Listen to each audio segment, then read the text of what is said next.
जी के सामने कि ले ये पंडे कैसे हैं, जो लूटते हैं, ठगते हैं, फलाना है, ठिकाना है। भगवान जी के दर्शन तो सबको बराबर से होने चाहिए। वहाँ जाएंगे तो हम लोग जगन्नाथ जी के दर्शन मिल गए ये सौभाग्य नहीं मनाएंगे। दोष दृष्टि हमारी जो है वो हमारे साथ जाती है। इसीलिए कहते हैं नित्य निरंतर सत्संग करो, दृष्टि को बदलो। उनकी वह दोष दृष्टि नहीं थी। परम पूज्य श्री रामानुजाचार्य महाराज जो लक्ष्मण जी के अवतार हैं, शेषावतार, उन्होंने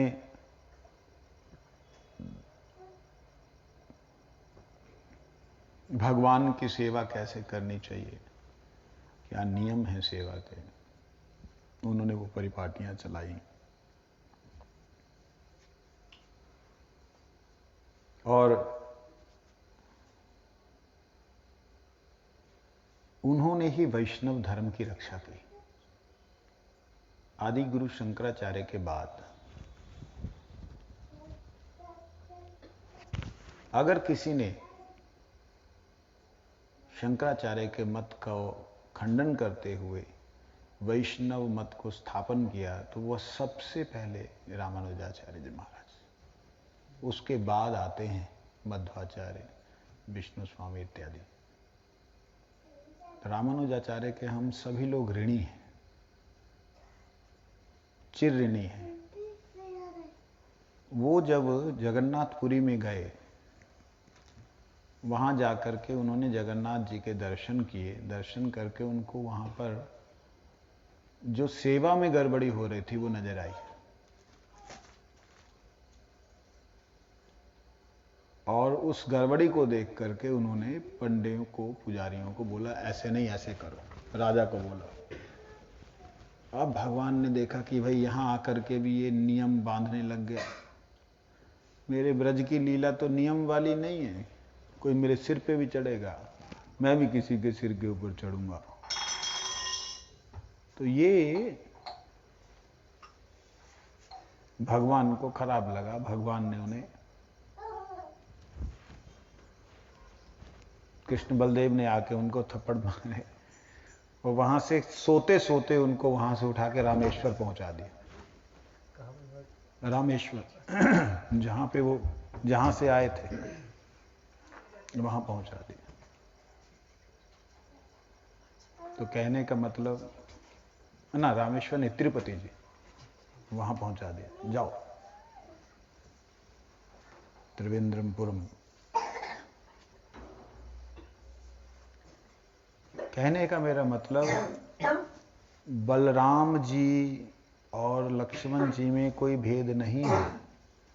शिक्षा अगर वो नहीं देंगे तो कौन देगा? देने पर भी भगवान जगन्नाथ जी के धाम में उनको रहने का अधिकार नहीं मिला जब वो दोष देखने लगा।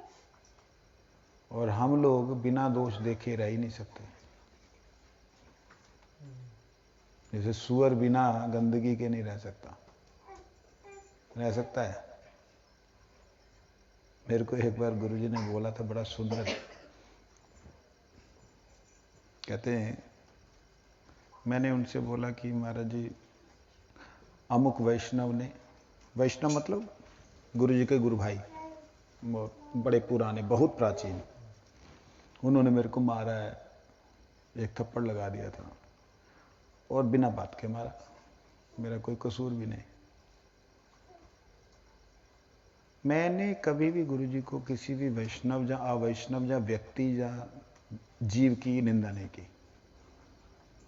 मैं इनके पास ये लेकर के गया कि मेरे पे कृपा करो, मैं सब ऐसे उत्पात क्यों करता हूं कि मैं जो उनकी मार खाऊं, लेकिन गलत मारा। तो बड़े प्यार से मैं, मतलब वो प्यार वाली भावना ही से गया था। तो गुरुजी ने हंसते हुए इतनी बढ़िया बात बोल दी। कहते जब वैष्णव शासन करते हैं तो हमारे पाप को सफाई कर देते हैं। हम तो गंदा है ना, गुरुजी अपने ना ऊपर लेके बोलते हैं, हम तो गंदा है ना, गंदगी में रहना चाहता है, इसलिए वो साफ कर देते हैं। एक बार ऐसे बोला, और एक बार गुरुजी बोलते हैं, कहते हैं कि किसी भी व्यक्ति की दुर्गुणों को, दोषों को लेकर के साथ में नहीं रहना। क्यों? कहते सुअर क्या करता है? सुअर गंदगी देखता है, उसके अंदर अच्छा क्या उसको दिखाई नहीं देता, वो गंदगी ढूंढता है। एक परम पूज्यपाद कृष्ण केशवदास ब्रह्मचारी जी, भक्ति सिद्धांत सरस्वती ठाकुर जी के प्यारे शिष्य, उन्होंने बोला था, ऐ मक्खी कहां बैठता है?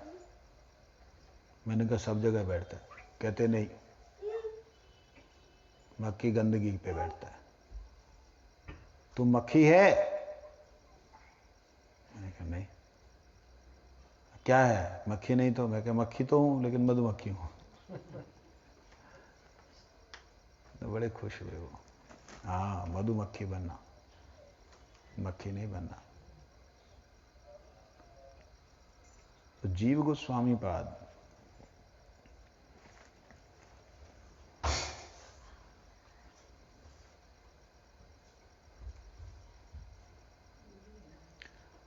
जिनका दक्षिण भारत के साथ संबंध था,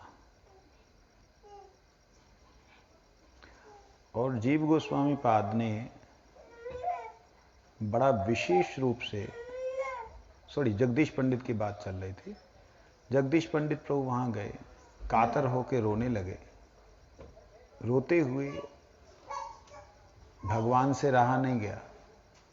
भगवान प्रकट होके बोले, क्यों रो रहे हो? कहते आपके बिना नहीं रह पाऊंगा, मैं आपको छोड़ के नहीं जाना चाहता, मगर मेरा जाने का समय आ गया है, मुझे जाना होगा।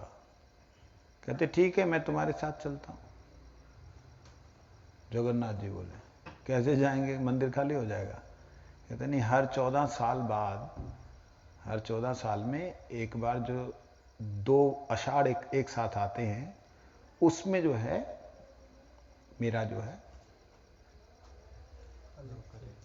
नव कलेवर होता है, और उस नव कलेवर का जो प्राचीन विग्रह है वो नीचे जो है गुफा में रख दिया जाता है। वो उसको बैकुंठ क्या बोलते हैं, उसको बैकुंठपुरी ऐसा कुछ, उसके अंदर उन्हें समाधि दे दी जाती है। कहते राजा को जाके बोलो, मैं बोलता हूं उसको, वो तुम्हें दे देंगे। राजा को स्वप्न दिया, राजा जगदीश पंडित को ढूंढ रहे हैं, जगदीश पंडित राजा को ढूंढ रहा है। दोनों मिले और भगवान जगन्नाथ को दिया। जगन्नाथ जी इतने हल्के हो गए, थर्मोकोल का मूर्ति होता है ना, जैसे थर्मोकोल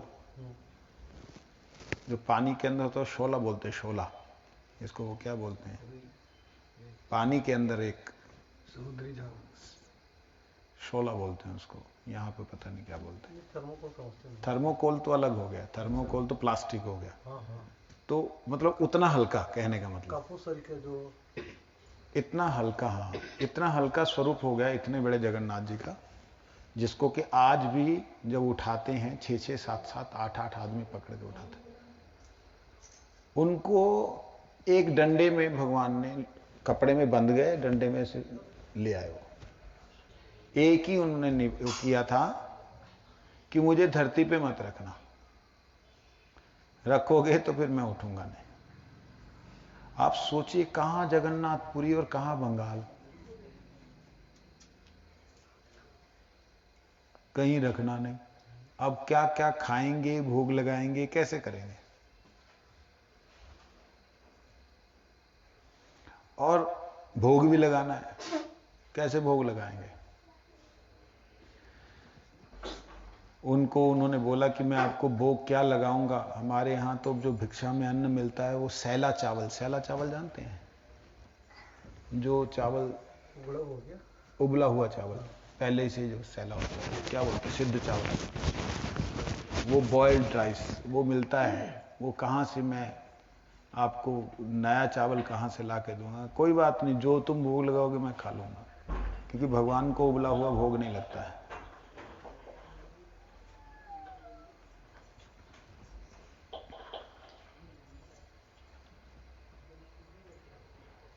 तो वहां से चले, रास्ते में कहीं पे जरूरत पड़ती स्नान इत्यादि लघु शंका इत्यादि की, तो किसी को बोलते भैया नेक पकड़ ले। भगवान हल्के के हल्के रहते उनके पकड़ाने से। और थोड़ी देर बंदा खड़ा रहता, भाई चलो महात्मा है। और उसके बाद में जब वो बंगाल आए, जब इस जगह पे पहुंचे यशड़ा के पास, यशोहर के पास, यशड़ा के पास, तब वो भारी हो गए।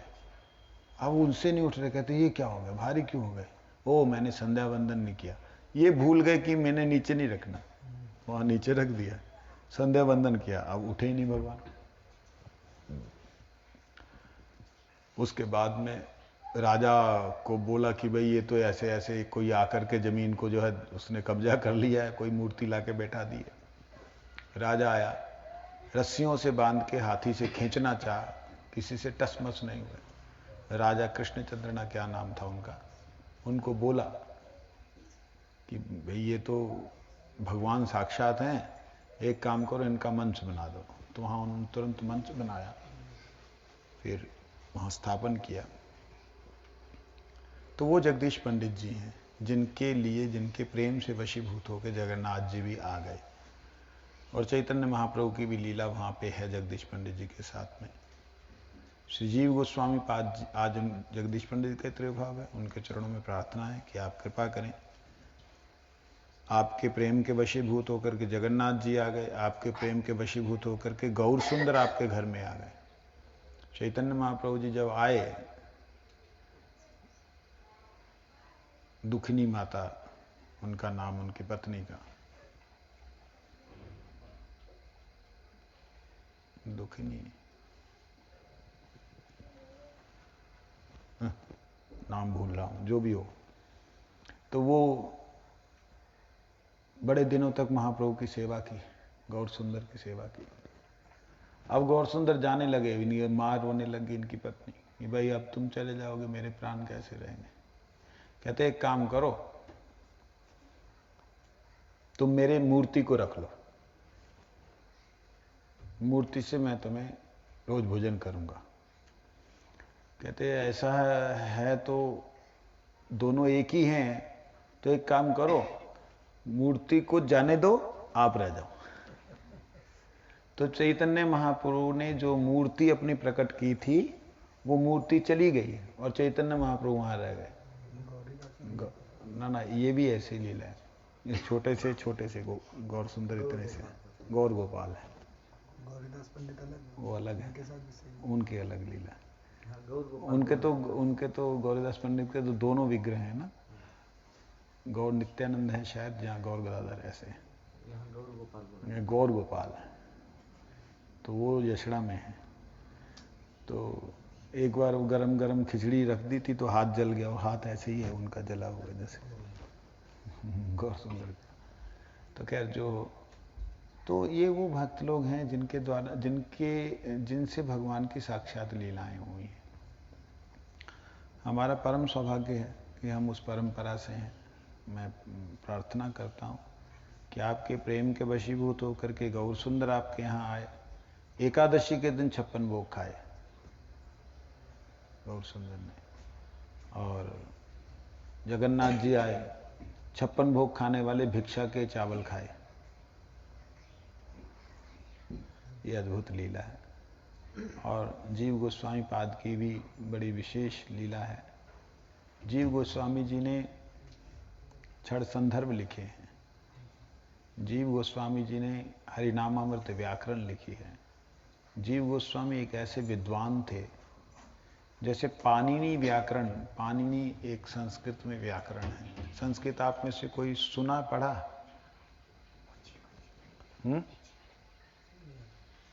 पढ़ा कोई?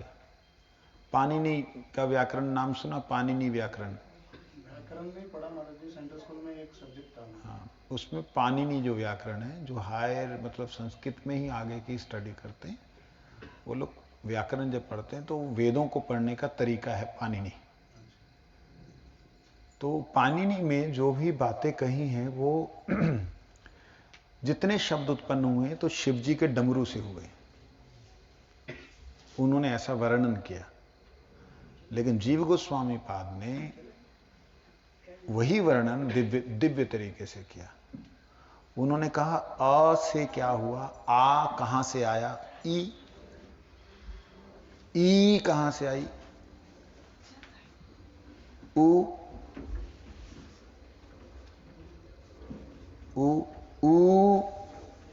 ए ऐ ओ औ, ये सब कहां से आए। उन्होंने इन स्वरों का उद्भूत स्थान नारायण बताया और किस तरीके से आए शब्द, अक्षर कैसे आए, स्वर कैसे आए, व्यंजन कैसे आए, शब्द कैसे बने, एक शब्द दूसरे शब्द से कैसे जुड़ा, एक अक्षर दूसरे से अक्षर से जुड़ करके जो शब्द बना, उस एक एक अक्षर में क्या गुण है, ये जो वर्णन किया हरिनामामृत व्याकरण में। उन्होंने यहां तक बोल दिया कि संसारिक विद्या पढ़ने से भक्ति तो नहीं होती, लेकिन अगर कोई हरिनामामृत व्याकरण पढ़ेगा उसकी हरि भक्ति साथ साथ होगी। उसे अलग से भगवान के लिए भजन करके साधना करने की जरूरत नहीं है। अगर वो ये कर रहा है तो उसका हरिनाम भी हो रहा है। यहां तक बोल दिया हरिनामामृत व्याकरण। तो जीव गोस्वामी जी एक ऐसे महापुरुष हुए हैं जिन्होंने गौड़ीय जगत को विश्व में प्रतिष्ठित किया। हम लोगों का दुर्भाग्य केवल ये है कि हम लोग क्वांटिटी में ज्यादा नहीं है। क्वांटिटी जानते हैं ना, संख्या में ज्यादा नहीं है, संख्या में ज्यादा नहीं, और जितने हैं वो संस्कृत पढ़ने के लिए फुस हो जाते हैं, पढ़ने नहीं चाहते। और जिसके कारण से हरिनामामृत व्याकरण का जो रूप, जो सौंदर्य, जो उसका स्थायित्व और स्थापना है, वो हम लोग प्रकट ही नहीं कर पाते, समाज में बता ही नहीं पाते कि ये सर्वश्रेष्ठ है। ऑक्सफोर्ड यूनिवर्सिटी जो है, जो लंदन में है, वहां पर हरिनामामृत व्याकरण, अमेरिका में, और लंदन में एक कौन सी, कैम्ब्रिज, वहां हरिनामामृत व्याकरण का जो है स्टडी है। हमारे हिंदुस्तान में नहीं। क्यों नहीं है? हम संख्या में ज्यादा नहीं। वहां क्यों है? क्योंकि परम पूज्यपाद श्रील ऐसी भक्तिवेदांत स्वामी महाराज जी ने स्थापना की वेदों की, बतलाया कि ये सबसे श्रेष्ठ है। पाणिनि भी है लेकिन उसको भी लोग पढ़ते हैं। कितना बड़ी बात है। तो इसलिए जीव गोस्वामी पाद जी ने कुछ एक ऐसी बातें बोली, जैसे कई लोग बोलते ना, गोपी जो है, गोपियों ने दुराचार किया, अपने पतियों को छोड़ के कृष्ण के पास जाती हैं, रास रचती हैं। ये सब बातें सुनने में आती ना आप लोगों को। सब लोग, आप लोग यहाँ पे सुनते होंगे, लोग आपको बोलते होंगे, ए तुम किस कृष्ण की उपासना करते हो, तो लंपट था, फलाना था, ठिकाना था, उल्टी सीधी बातें बोलते। उस बात का उन्होंने निराकरण किया। कहते कृष्ण कोई व्यक्ति है ही नहीं, कृष्ण कोई मनुष्य है ही नहीं। कृष्ण स्वयं भगवान है। भगवान की शक्ति है सारी जगत। जगत किसकी शक्ति है? भगवान। अब भगवान अपनी शक्ति के साथ अगर खेलते हैं तो क्या वो दूसरी किसी की शक्ति के साथ खेल रहे हैं? मेरा ये हाथ मेरे से, मेरे में, मेरे द्वारा है। मैं इस हाथ से अपने इस हाथ को दबाऊं, या सिर को दबाऊं, या आंख में उंगली डालूं, या कान में उंगली डालूं, ये आपको क्या परेशानी? बताइए। तो उन्होंने बताया कि वहां पे कोई दूसरी तो है ही नहीं किसी दूसरे की। जिस दूसरे की तुम समझ रहे हो वो भी उसी का ही है। नहीं समझे? सोच रहे ना, फलाने की पत्नी गोपी कृष्ण के पास गई, कहते जो फलाना है वो भी कृष्ण का है। कल हम लोग चर्चा कर रहे थे आलिंदी में। जिस दिन ये भाव बन जाएगा, राधे राधे, क्या खेल रहे हो? कथा में है माता जी, कथा सुन रहे हैं। कौन? बेंगलोर से माता जी, विशाखा माता जी। ध्यान दीजिए, अपना कथा मत छोड़ो ना, तुम भूल जाओगे तुम्हें क्या बोल रहा हूं, दूसरे को सुनाने के चक्कर में। हाँ, कहाँ था? कृष्ण का, कृष्ण जी सब। जब मेरे को ये अनुभव होगा कि मेरा पति वो कृष्णदास है, मेरी पत्नी कृष्ण की दासी है। तो दोनों दास दासी जो हैं तो कृष्ण के। जब वो कृष्ण की सेवा में जा रहे हैं तो क्या वो किसी दूसरे की सेवा में जा रहे हैं? बोलो। तो उन्होंने ऐसा दिखलाया कि कहीं भी पारकिया भाव का कोई स्थायित्व नहीं है। दूसरे की संपत्ति कृष्ण ने नहीं ली। कृष्ण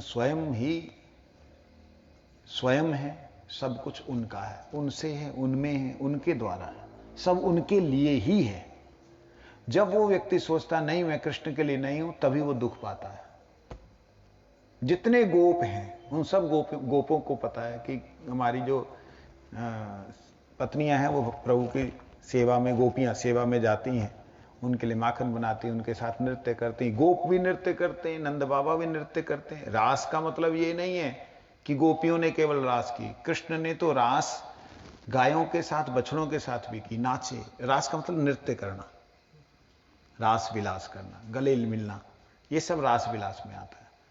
तो ये कृष्ण ने माँ यशोदा, नंद बाबा, बूढ़े बाबाओं के साथ भी किया, गोपियों के साथ भी किया।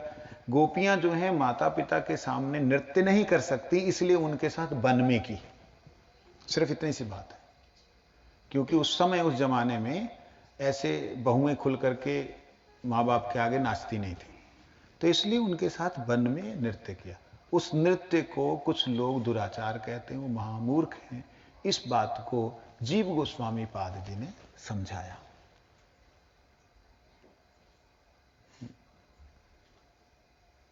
तो उन जीव गोस्वामी जी का आज तिरोभाव है। उनका कोई श्लोक, कोई प्रसंग कुछ मिले तो अच्छा था। दो या नीलो प्रेमधान करुणा प्रचुर, हेन प्रभु को थाय गेलो आचार्य ठाकुर। हेन प्रभु को थाय गेलो आचार्य ठाकुर। हाँ स्वरूप सनातन रूप रघुनाथ। ना रहने दो, सबको मत दो। भट्ट युग श्री जय वहाँ प्रभु लोकनाथ। ये 38 पेज नंबर।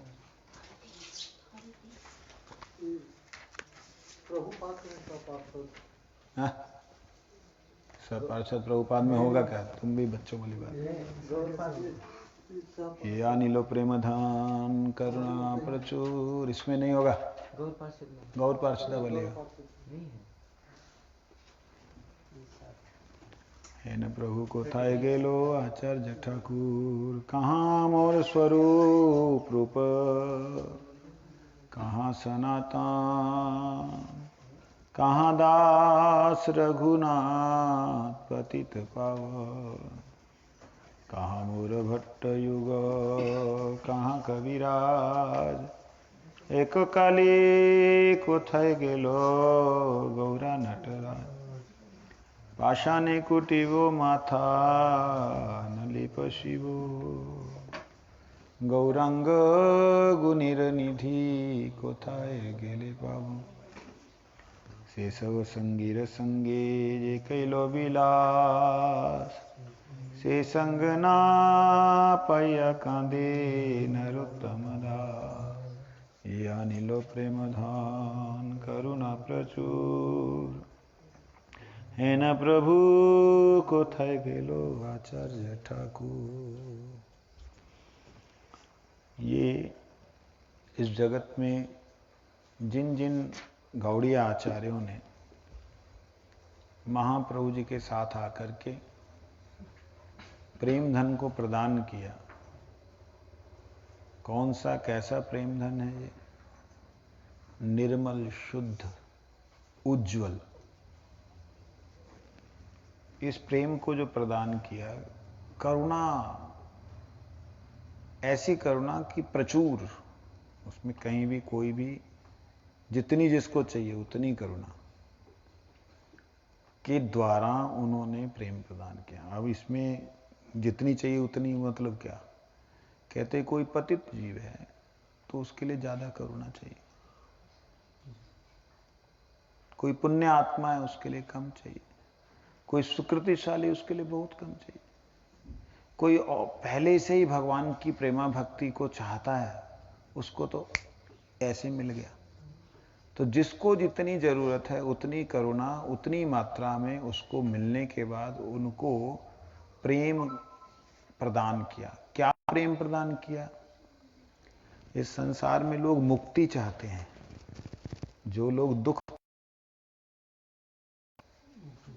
मुक्ति चाहते हैं, लेकिन मुक्ति जहां पे कुत्सित हो जाती है, मुक्ति जहां पर ऐसे लगती बेकार की चीज है,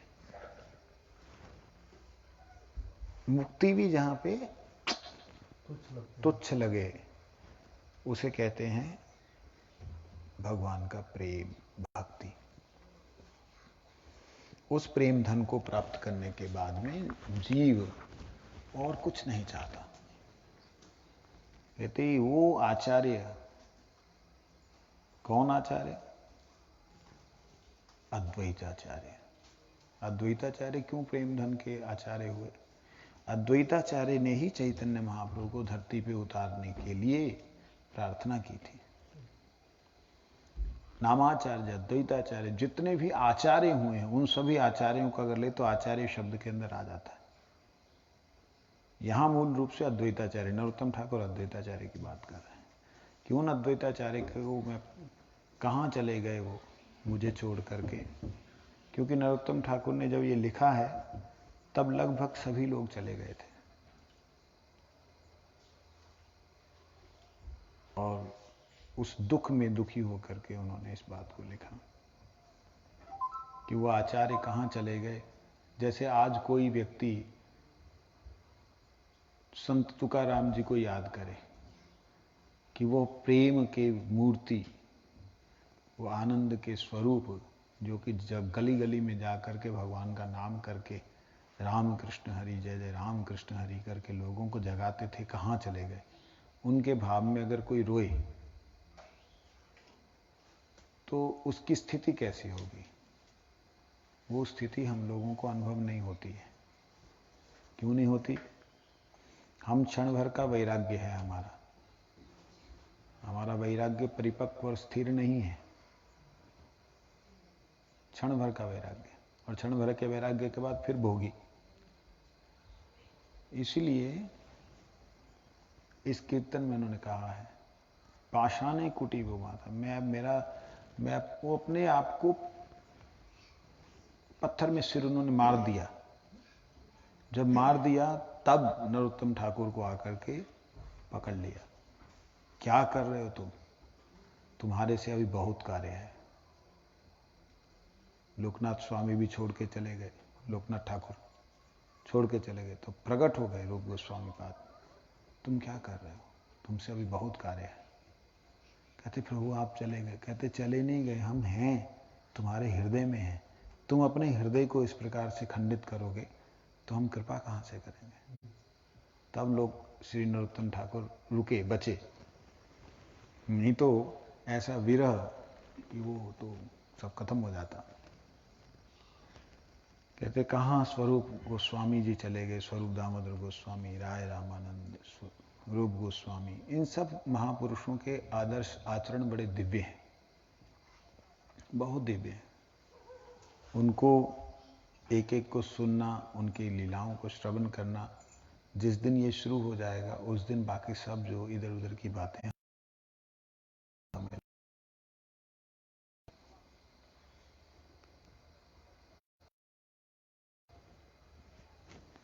पहली बार हाँ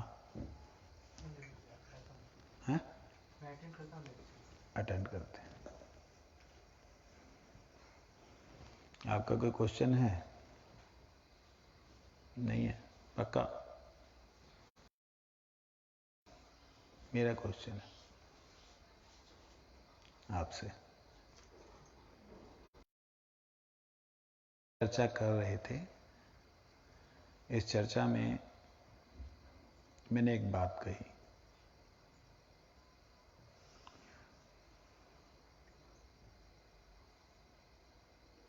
विरह से, विरह मतलब बिना उनके रहना पाना, उस विरह से, भगवान के विरह में, विछोह में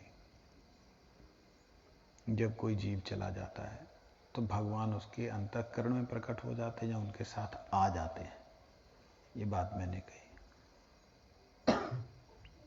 ये विरह क्या किसी आम आदमी को हो सकता है?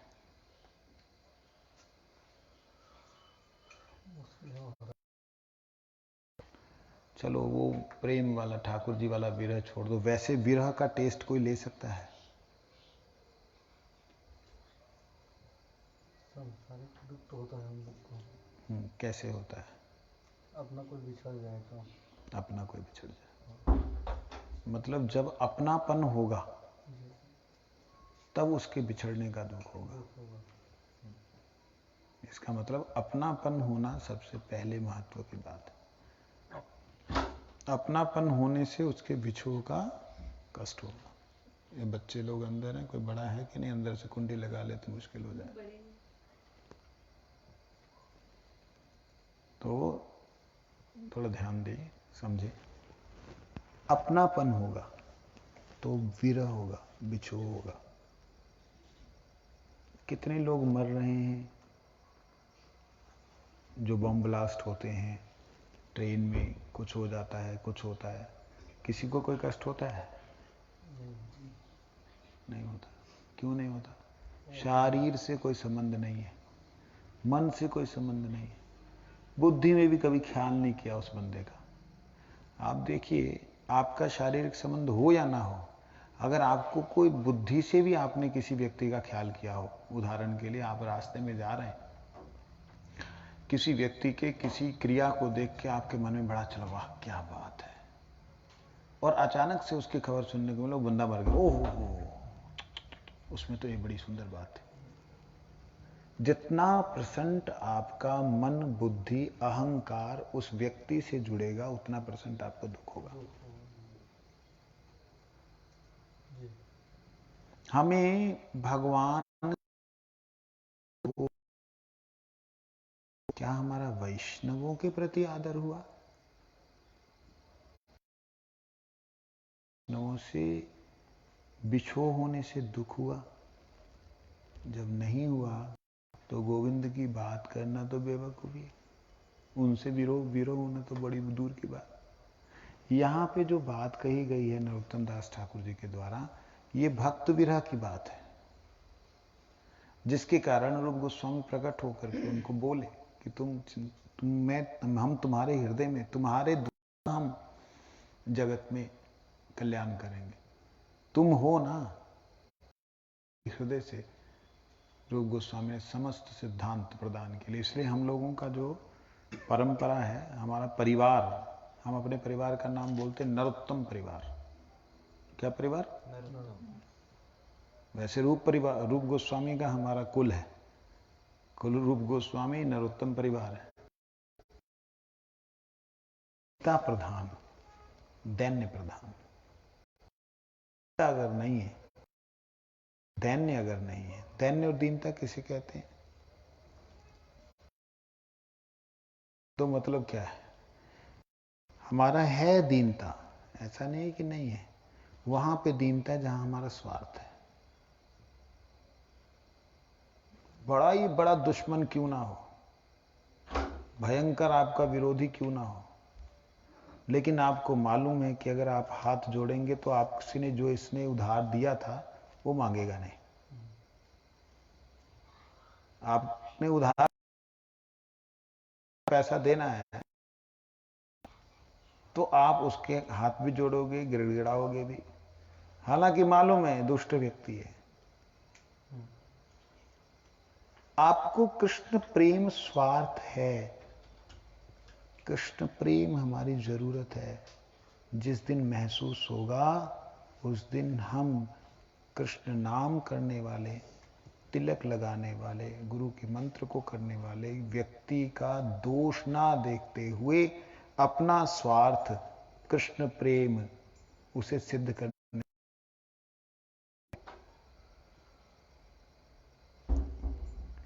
ये वैष्णव की बुद्धिमानी का काम है।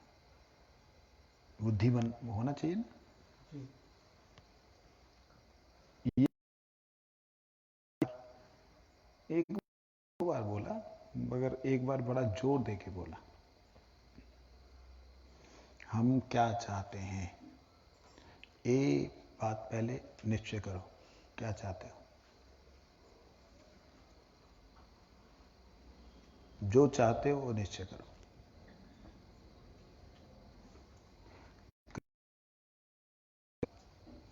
तो दो बातों को याद रखो। जो भी मुझे, ध्रुव जी को ये बात कही थी गुरु जी ने, नारद जी ने, सुनीति माता ने ध्रुव जी को ये बात कही थी, मां मंगलम तात परेशु सत्ता। हे बालक, अपने कष्ट के कारण किसी दूसरे को दोष नहीं देना। जो मुझे कष्ट मिला है ये मेरे कर्मों का फल है, इसके माध्यम से मिला तो इसका धन्यवाद। ध्रुव के मन में ये आया नहीं, भगवान भी नहीं आए। भगवान को बुला रहा है, मां ने बोला भगवान को बुला रहा है, लेकिन आया नहीं मन में, भगवान नहीं आए। नारद जी को भेज दिया, खुद नहीं आए। क्योंकि जब तक ये नहीं जाएगा तब तक वो नहीं आएंगे। ये ऐसे ही है, सूरज सामने है, मगर सामने हमारे, सूरज हमारे बिल्कुल सामने है, मगर हमारी आंखों के आगे बादल हैं। बादल जब तक हटेंगे नहीं, सूरज आएगा नहीं। बादल को हटाने के लिए गुरु के ज्ञान रूपी हवा के नारद जी को भेजाओ भगवान ने, कि जाओ इस बादल को हटाओ। और उस बादल को हटाने के लिए नारद करके उन्होंने उस ज्ञान रूपी वेग से उस बादल, भयंकर बादल के उस टीले को हटाया। जब हटाया तो एकदम भगवान के दर्शन के ध्रुव। तो कहने का मतलब ये है, हम क्या चाहते हैं ये निश्चय करना होगा। गुरु जी कहते दो बातें याद रखनी। पहला, जो कष्ट मिला मेरे कर्मों का फल था। किसने दिया? सत्यव्रत, तुम्हारा सत्यव्रत नाम? सत्यकृष्ण ने दिया? नहीं। मतलब करछी ने दिया? नहीं। देने वाला पीछे कौन है? हाथ। हाथ ने दिया? नहीं, उस व्यक्ति ने दिया। व्यक्ति कौन है? भगवान। मेरे कर्मों के फल को देने वाला कौन है? ये कर्मों का फल भगवान ने दिया। जब देने वाला भगवान है तो मैं करछी का दोष क्यों दे रहा हूं? करछी तो निमित्त है। नहीं, गुरुजी बोले, मेरे को बोला था गुरुजी ने पर्सनली, हरी कथा में तो बहुत बार बोला, पर्सनली बोला, लेटर में लिख के बोला, ध्रुव जी को माता सुनीति का और नारद जी का उपदेश जो जो दिया उसे याद रखना। जब हम लोग मठ से आशीर्वाद लेके जब निकले तब गुरुजी ने लेटर में लिख के दिया। फिर गुरुजी ने लिखा, वित्रासुर का प्रार्थना को हमेशा याद रखना। वो क्यों बोला? इसलिए कि तुम संपत्ति की तरफ मत देखो कि इतने बड़े बड़े मठ हैं, मठों को छोड़ के जाना पड़ेगा, जा रहे हो, ध्यान मत दो। तुम्हारे साथ गुरुदेव हैं, भगवान हैं। ऐसे करके गुरुदेव ने आशीर्वाद दिया और हम लोग आए। अब ध्यान देना होगा, जब वो कह रहे हैं हम तुम्हारे साथ हैं, तो हम उनको अपने साथ रखना चाहेंगे या कुछ और? रखना चाहेंगे या कुछ और रखेंगे? यदि कुछ और रखना चाहते हो तो अपने कर्मों के फल जो मिले हैं, बुरे, अच्छे तो कहते हम ही ने किए, बुरे कहते फलाने ने किए, तो उन बुरे फलों को भगवान की कृपा समझ के ग्रहण करो। और दूसरी बात, पहली बात ये, दूसरी बात, कल हमारा इस विषय पे, कल था परसों सुनील, हाँ? परसों था ना? क्या हुआ? कुछ नहीं, वो बजाया तो उसको ऊपर हटा।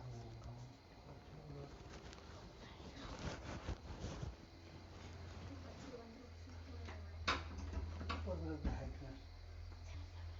तुम्हारा ध्यान उधर चला गया। जी महाराज जी, ऊपर दर्द है।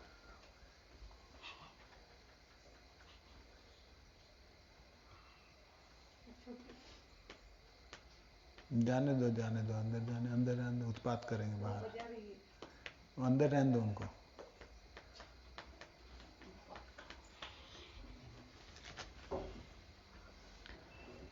बोले वृंदावन बिहारी लाल की जय। पहला, भुंजति तीत्वम अघम पाप न।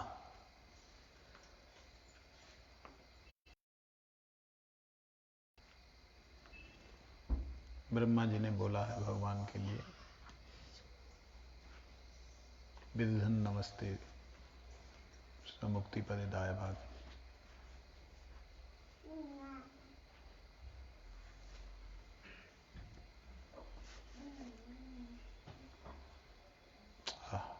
श्लोक एक दिमाग से उतारा। तो दो बातें गुरुजी ने बोली थी। पहली बात, अपने ऊपर हुए अत्याचार को अपने कर्मों का फल समझते हुए दूसरे को दोष नहीं देना, एक। दूसरा गुरुजी ने बोला था,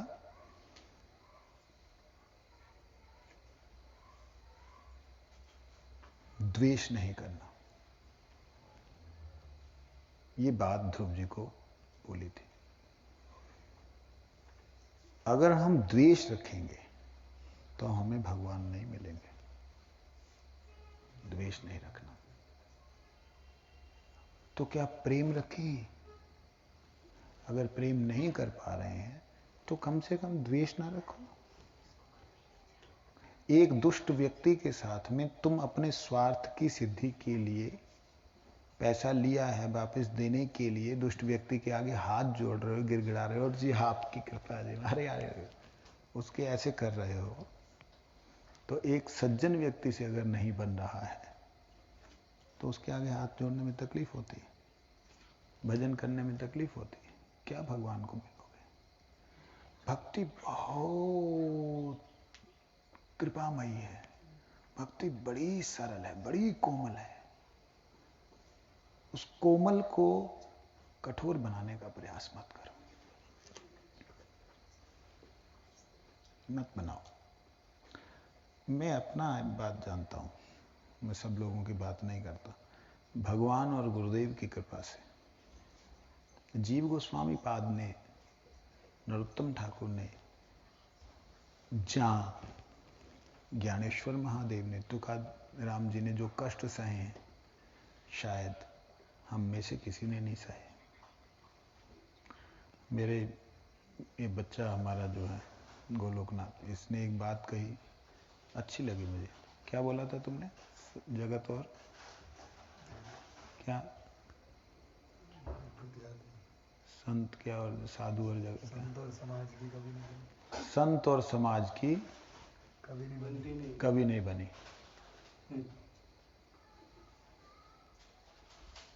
जितने संत हुए सबका विरोध हुआ है। महाप्रभु का विरोध हुआ, भगवान होने पर भी संत वृत्ति लेके आए।